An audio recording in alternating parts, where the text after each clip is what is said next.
ये तीनों कंट्रीज जो हैं ये वेनेजुएला की मदद करें।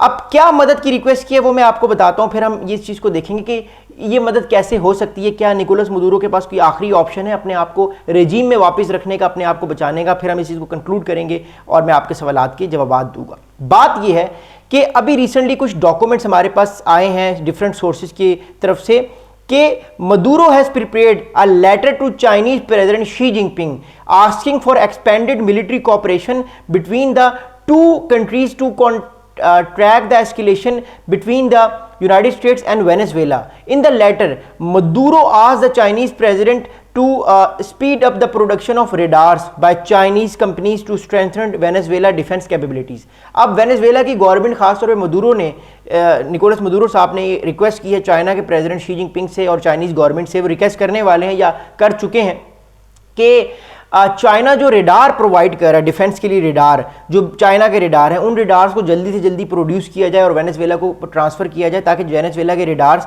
जो पुराने हो चुके हैं, जो इतने कैपेबल नहीं हैं, ताकि वो उन रेडार्स में ये चेक कर सकें कि अमेरिका की तरफ से फाइटर जेट्स आ रहे हैं नहीं। But eventually all in when radars मिलने के बावजूद भी अमेरिका की जो कैपेबिलिटीज़ हैं वो फिलहाल वेनेजुएला मैच नहीं कर सकता। तो चाइना फिलहाल वेनेजुएला को डिप्लोमेटिक सपोर्ट कर सकता है, चाइना फिलहाल वेनेजुएला को इक्विपमेंट दे सकता है, लेकिन चाइना खुद वेनेजुएला के बिहाफ पे लड़ाई नहीं करेगा, ये बात तो तय है। तो चाइना का ऑप्शन तो इस चीज़ से निकल चुका है, बिकॉज चाइना ऑलरेडी अपने बहुत सारे मामलात में फंसा हुआ है, रेयर अर्थ मिनरल्स को लेके, ट्रेड को लेके। तो चाइना फिलहाल हेल्प नहीं कर सकता वेनेजुएला की आके, ये बात तो तय है।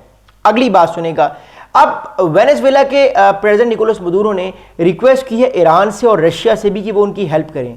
अब बात ये है कि ईरान फिलहाल खुद बहुत वीक है, खुद फिलहाल ईरान पे इतने सारे अटैक्स हुए हैं, उसका न्यूक्लियर प्रोग्राम फारिग हो चुका है, तो ईरान तो बिल्कुल हेल्प नहीं कर सकता। डिप्लोमेटिक तो नॉर्थ कोरिया भी हेल्प कर रहा है, लेकिन डिप्लोमेटिक और प्रैक्टिकल हेल्प में एक ज़मीन आसमान का फ़र्क होता है, तो ईरान भी हेल्प नहीं करेगा, विच इज़ ऑब्वियसली हमें इस बात का पता है। लेकिन क्या इस सारे मामले में रशिया हेल्प कर सकता है? बिकॉज रशिया का रोल वेनेजुएला में हमेशा से बड़ा अहम रहा है। जब 2019 में भी निकोलस मदुरो साहब के खिलाफ एक कैंपेन चली, CIA ने एक कोवर्ट ऑपरेशन करवाया, तो उस ऑपरेशन को नाकाम करने में रशियन फोर्सेस और जो मर्सनरीज थे रशिया के, जिसको वैगनर ग्रुप कहते हैं, जो इस टाइम यूक्रेन रशिया वॉर में भी रशियन फौज के शाना बशाना लड़ रहे हैं, वो पहुंच गए थे और उन्होंने कहीं ना कहीं निकोलस मदुरो की रिजीम बचा ली थी। लेकिन 2019 में 2025 में फ़र्क ये है दो बड़ी इंपॉर्टेंट चीज़ों का। पहली इंपॉर्टेंट चीज़ कि 2019 में रशिया यूक्रेन वॉर नहीं थी, रशिया यूक्रेन के साथ वॉर में बिजी नहीं था।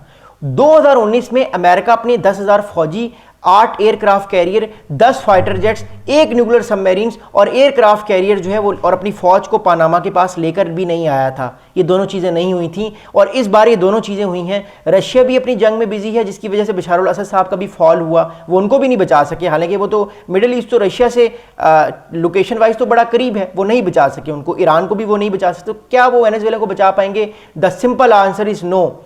रशिया भी जो है वो फिलहाल इस पोजीशन में नहीं है। हाँ, डिफेंस इक्विपमेंट देना, फाइटर जेट्स देना वो एक अलग बात है, लेकिन उसके बाद ओवरऑल रशिया वेनेजुएला को नहीं बचा पाएगा और अमेरिका इस चीज़ को भांप चुका है। इसलिए अमेरिका जो है वो मदुरो रिजीम को जो है वो टॉपल करने के जो है वो आसरे पे आ चुका।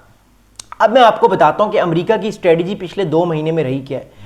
पिछले 2 महीने में सितंबर 12-13 से अमेरिका ने अपना बिल्डअप स्टार्ट किया वेनेजुएला के पास। पहले अपनी पिछले 50 दिन से अमेरिका एक बिल्डअप कर रहा है। पहले अमेरिका ने स्ट्राइक्स किए ड्रग कार्टेल्स पे, फिर मामूल बना लिया। कल भी एक स्ट्राइक करके एक ड्रग कार्टेल की बोट को तबाह किया है। अमेरिकन के मुताबिक अब पता नहीं वो इमिग्रेंट्स की बोट थी, ड्रग्स की बोट थी, क्योंकि जब पानी में कोई चीज़ तबाह हो जाती तो वो ऑब्वियसली जल के राख हो जाती है, उसको वेरीफाई करना ऑलमोस्ट इम्पॉसिबल होता है। बट अमेरिका ये कह रहा है कि हमने ड्रग कार्टेल्स ड्रग्स लेके अमेरिका स्मगल करके आ रहे थे, उनको हमने जो है वो शिप को फड़का दिया, उड़ा दिया, अगर अमेरिका की बात मान लें।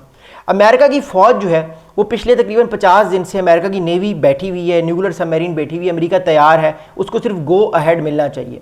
बात इस टाइम ये है, सबसे इंपॉर्टेंट बात, कि अमेरिका पिछले 50 दिन से अपना जो बिल्डअप कर रहा है, एक डिप्लोमेटिक मैसेज भी देना चाह रहा है पॉलिटिकली कि आप चले जाएं मदुरो साहब यहाँ से, आप इस हुकूमत को हमारे आसरे पे छोड़ दें, हम खुद इंस्टॉल कर लेंगे हुकूमत, आप परेशान ना हो। आप अगर जंग करेंगे तो सिविल वॉर भी वेनेजुएला में होगी और आपके लिए प्रॉब्लम्स होंगे। और यही ऑप्शन आपको याद होगा अमेरिका ने 2003 में इराक के प्रेसिडेंट सद्दाम हुसैन को भी दिया था कि या तो वो रशिया चले जाएँ या तो वो चाइना चले जाएं, कहीं और चले जाएं, लेकिन वो नहीं गए, जंग हुई और उनको बाद में एग्जीक्यूट कर दिया गया। लेकिन 10 साल तक हमने देखा कि इराक का हाल, इराक में सिविल वॉर हो गई, इराक में हालात बहुत बुरे थे।